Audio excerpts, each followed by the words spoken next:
Hello, my name is Ray Hoff, and I'm with the Physics Department at the University of Maryland, Baltimore County, and the Joint Center for System Technology. Over the next 20 or so minutes, I'd like to talk to you about how do you retrieve aerosol properties from geostationary satellites, including the GOES-R satellite. So in order to understand how light scatters in the atmosphere, we have to understand a bit about remote sensing. Remote sensing is where light from the sun or from the earth, either thermal or visible light, is used by the satellite in order to detect material down on the Earth's surface. And this is a problem in radiative transfer, which we give whole courses about at UMBC, but we'll talk about it as a radiative transfer 100 course, or the bare minimum you need to know in order to understand how satellites measure aerosols in the atmosphere. So the sun's 92 million miles from the Earth, and sunlight comes down into our atmosphere and bounces back up towards the satellite through reflection off of material in the atmosphere, which I've called stuff. And how it reacts with that stuff, or how it scatters off of it, depends on where it is in the atmosphere. In the high atmosphere, it's mostly aerosols that are very, very small, or gases in the atmosphere, nitrogen and oxygen.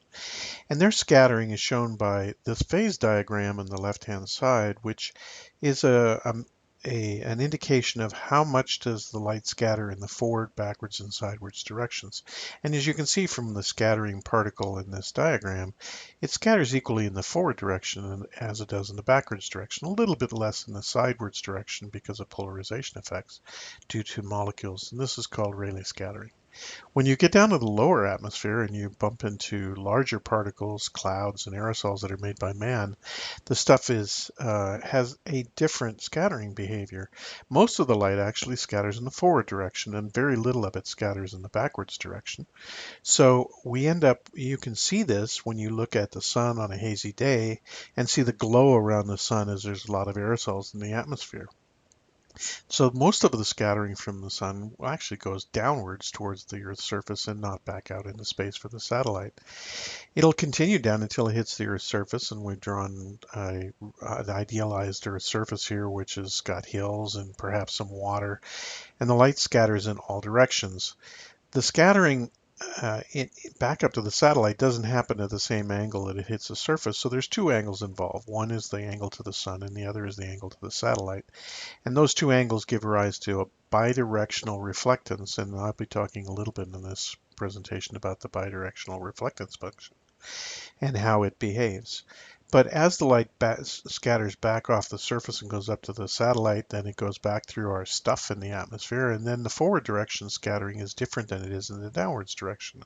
So solving this problem is a difficult one because you have to know the size of the particles in the air, the morphology of the particles in the air. Do they scatter or reflect, or is there attenuation due to these particles in space? So now I'll give you a little secret that physicists don't often talk about, but this is not really the problem we know how to solve. What we do know how to solve is when the atmosphere is made up of a layer of stuff that is uniform, doesn't have structure like clouds and aerosol plumes in the atmosphere, but rather that it's within the look angle of the satellite, everything is uniform. So we let the scattering occur within that layer. We have scattering from the layer, we have reflection from the surface and attenuation in that layer. And at the surface, we define the surface as being flat. We don't worry about hills and trees. What we do is we say that the reflectance from the surface is Lambertian. That means that all the light scatters equally into all the angles. This is the problem we know how to solve. And so when we construct what are called lookup tables, which give a relationship between the amount of material in the atmosphere and the amount of light that the satellite sees, we use this simplified version of the atmosphere as a way of determining how to deal with the problem. So let me talk about some examples. Here's an instrument that has been in operation for many years now. It's the GOES satellite, the geostationary orbiting environmental satellites, which have been adapted to provide an aerosol and smoke product called GASP, G-A-S-P, and I'll talk a little bit about GASP. It's the workhorse of NOAA's air quality program at this point. What GASP does, because we're looking for places where we can solve this problem, we'd like to have a very dark surface so that when you put aerosols above it, they would brighten the surface. And we look at the difference between that dark surface and the aerosol covered brighter surface, and that's the signal that we would see in the satellite. So we look for a place where within a 28-day period, a month, we go down to the surface and look at where do we see places where the surface reflectance is very small. Less than 2% of the light goes back up to the satellite. That would be over water, dark treed surfaces, for example. Those are logged and kept, and then we assume that any reflectance we see on a day after that is is is due to the fact that there are aerosols above the satellite. We also assume that this reflectance is from a Lambertian surface, equally scattered at all angles. That's not true, and I'll talk a little bit about how we correct for that. So we build up a table of reflectances, known reflectances from a given aerosol thickness above the surface, and that becomes a lookup table so that when we measure the reflectance in the satellite, we can actually just look up what AOD must have been at the surface at that time of day with a given solar angle and a given view angle from the satellite. So here's an example. This is June 12th, 2011. And you can see that as the sun comes up, we get more and more coverage from sunlight going east to west. And so this loop shows you what we see during a day. The advantage of having a geostationary satellite, obviously, is we can see the clouds moving. We can see aerosols moving. There's an aerosol plume here that's moving. There's a little aerosol plume in Canada, and there's one in Georgia in this picture. And this is due to a fire in Georgia. And so this gives us the advantage of being able to see aerosol motion during the day. What we also have as a disadvantage is there's some places where it's actually quite bright all day long, and that's not moving. That's more than likely due to a bright surface, this for area in Texas, for example. And so understanding that reflectance differences of whether that's due to an aerosol in movement or whether it's a surface takes a little bit of interpretation on the part of an air quality analyst when they use these features. And we've trained a large number of people who've had to look at these GASP images, and they're quite widely used right now. The next step up is to be able to take multiple wavelengths, and there are instruments that do this. They tend to be on polar orbiting satellites because they're able to fly lower than the geostationary, which is at 35,000 kilometers out. Polar orbiters are on the order of a few hundred kilometers out. And they have the heritage from the instrument called MODIS, moderate resolution imaging spectrometer that's been on the Terra and Aqua satellites. Although recently the VIIRS instrument has been launched, which is the next generation of multiple wavelengths satellite. The advantage of these satellites is they have a near infrared channel, not in the visible, but in the infrared, which allows you to see down to the surface that is not particularly sensitive to aerosols. And so that gives us a signal for what does the surface look like as a ability to determine whether or not there's a high reflectivity surface or a low reflectivity surface. And using an algorithm that was developed at NASA, the ratio between this reflectivity at 2 microns to the reflectivity you would see at 0.67 microns, which is in the red, or 0.47 microns, which is in the blue or green, there are functions between these two relationships that we can use to predict what would be the surface reflectivity at 0.67, what would be the surface reflectivity at 0.47 nanometers if there were no aerosols.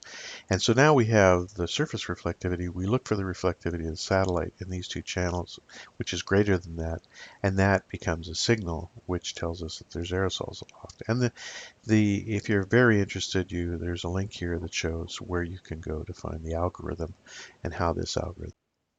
Okay, so this is MODIS, the aerosol optical depth that you would see on the IDEA product from the MODIS satellite. MODIS was launched around 2000 in the Terra satellite, and the Aqua satellite here was launched in 2002. They're polar orbiters, and in this case, MODIS Aqua is in a descending orbit, which passes over the U.S. around 1:30 in the afternoon. So as MODIS comes over, these images are built up of various passes. The first descending pass shown here happens at 1:30 East Coast time, And then an hour and a half later, there'll be a second pass, which comes down through the Midwest, and it's composited with the first one. And an hour and a half later, it would be passing down over the west coast of the United States. So these three instantaneous measurements of aerosol optical depth have to be composited to give you a picture for the whole United States, which takes 4.5 hours for a single image to be built up. The advantage of this is that you get coverage over the US and globally because it's a polar orbiter. The disadvantage is you don't see motion. It is a static image. It's not an image that has motion like the gas product does. And so there are advantages and disadvantages to each of these products. What we can see in this image is there is aerosol over the southeastern United States with elevated haze, and aerosol optical depth is shown in brighter colors. There are clouds, as we saw in the GASP image in the northeast, and those show up as being white because they're colored that way. There are also features, for example, in Texas, where the surface reflectivity is high and we don't get any retrieval at all. This was also seen in the gas products. So many of the overland sensors, including GASP and VIIRS, will have problems giving samples over the highly reflective parts of the United States, and they do very well over the water. So here's the MODIS algorithm. I won't go into it. This is the overwater algorithm. But you can see that it has quite a bit of tests to go through in order to determine whether or not it's going to give us any data. It needs to know whether or not there's dust, whether or not the infrared ratios are right, that whether there's cirrus cloud in the scene. Are there enough pixels which are above the signal to noise that we can actually get an algorithm retrieval? Are we in an area of glint where we see sunlight coming back up off of water surfaces? And after you do that, then you do this lookup table where you look at the amount of material that you see in the satellite versus what you expect to see. You do some checks and then you put out a product, which is the aerosol optical depth product. And so it's a very complicated system in order to get aerosol optical depth retrievals. And this has been refined over about a 15-year period. So the advantages of a geostationary satellite over a polar orbiting satellite there are pluses and minuses. In the case of a geostationary satellite, the Earth stays fixed underneath the satellite because the satellite actually is rotating around the Earth at the same rate the Earth is rotating, so that the Sun-Earth geometry changes. The Sun actually moves behind the satellite, and so the Sun-Earth geometry is not fixed. Whereas in a polar orbiting Sun-synchronous satellite, that geometry between the Sun and the Earth is pretty much fixed every day, changing slightly for time of year. The overpasses of a polar orbiting satellite tend to be in the morning at 10:30 or in the afternoon at 1:30.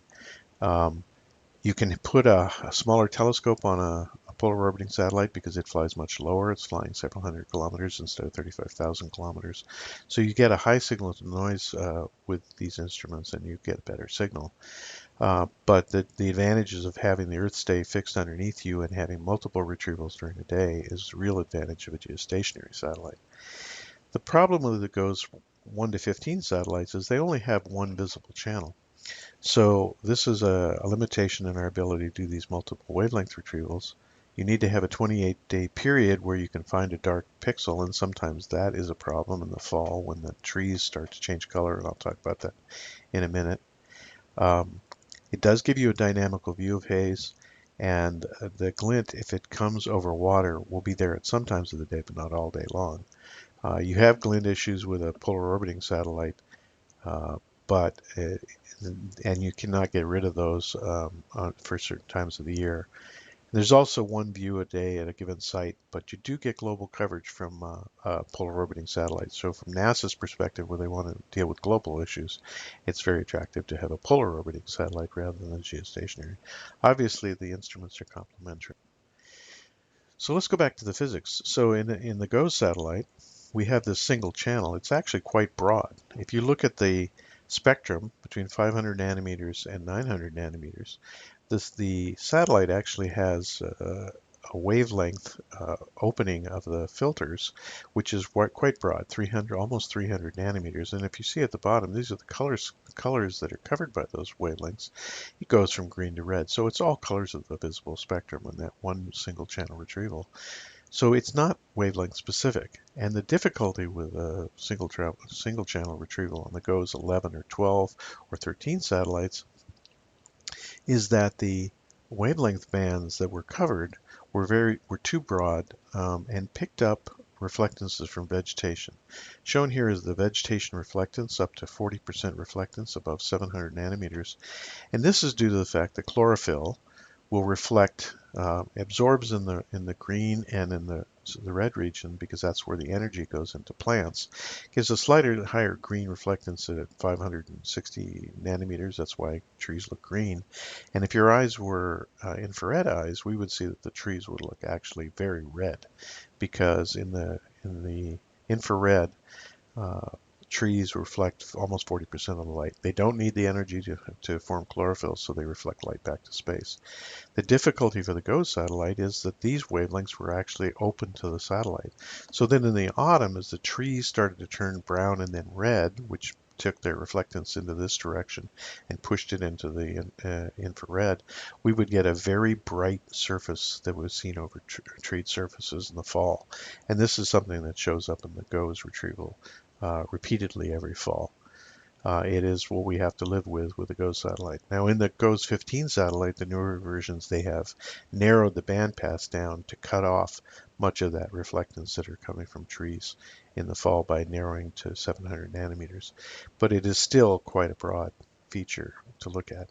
In comparison, the MODIS satellite bands, you can see, are quite narrow, and they're designed to look at various features. For example, there is a channel, the green channel, that actually will pick up vegetation fluorescence or vegetation reflectance, and that's designed so they can be used for biological remote sensing as well.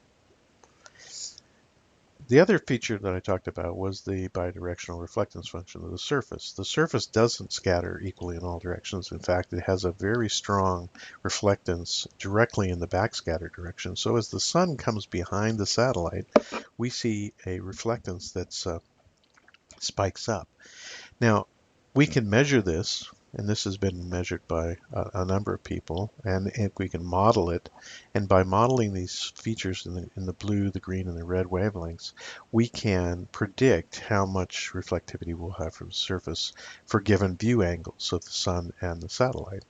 And so that is what's done in our retrievals in a more sophisticated way of trying to deal with this problem. And one of the advantages of it, we tried recently in NOAA, is to look at, can we get some advantage by trying to understand how this reflectance function might help us in doing a retrieval.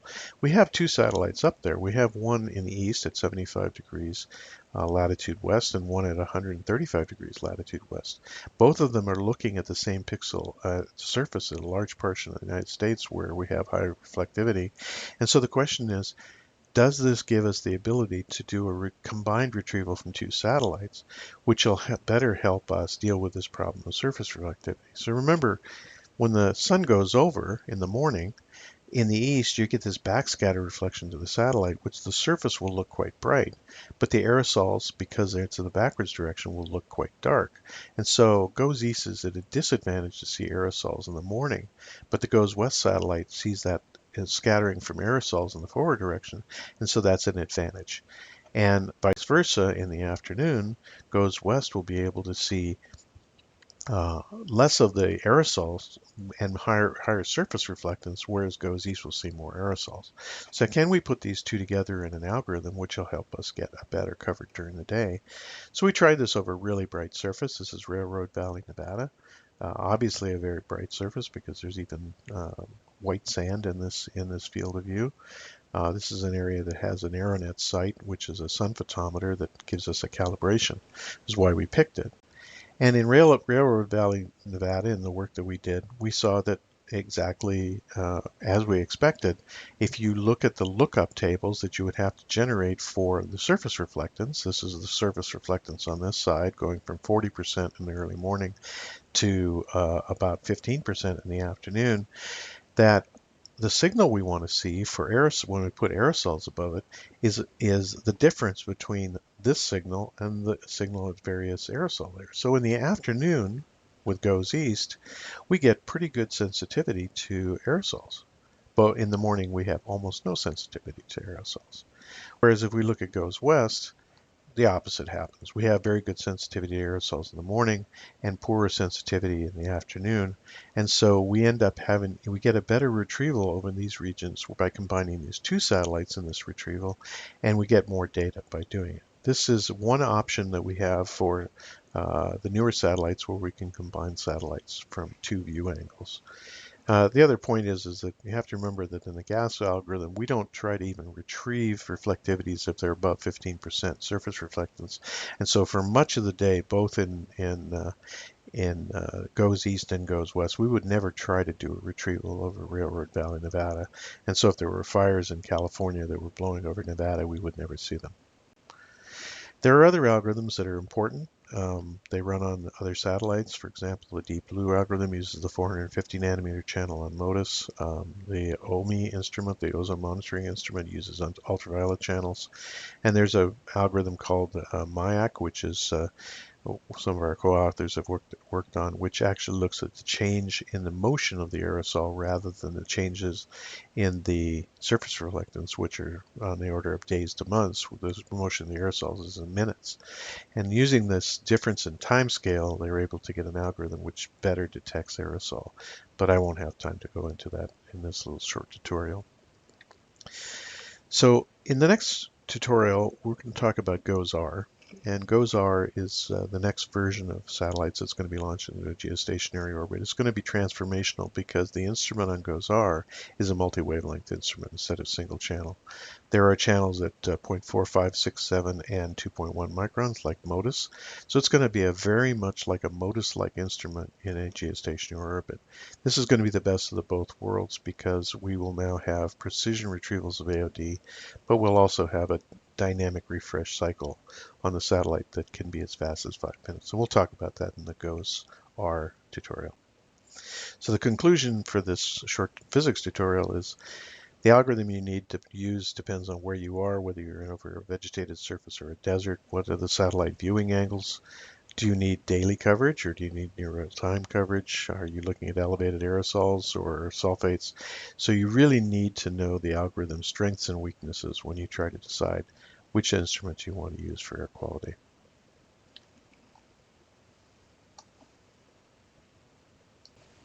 So that ends this video. I'd like to give some thanks to GOES-R, the project office for GOES-R, who funded the work that we did on these proving ground videos.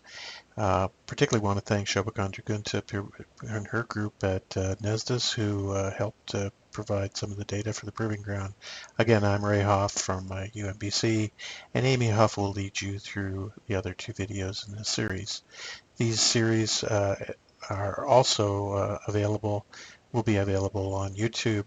The second and third videos in the sequence will be to describe the GOES-R series of satellites and the satellite proving ground itself.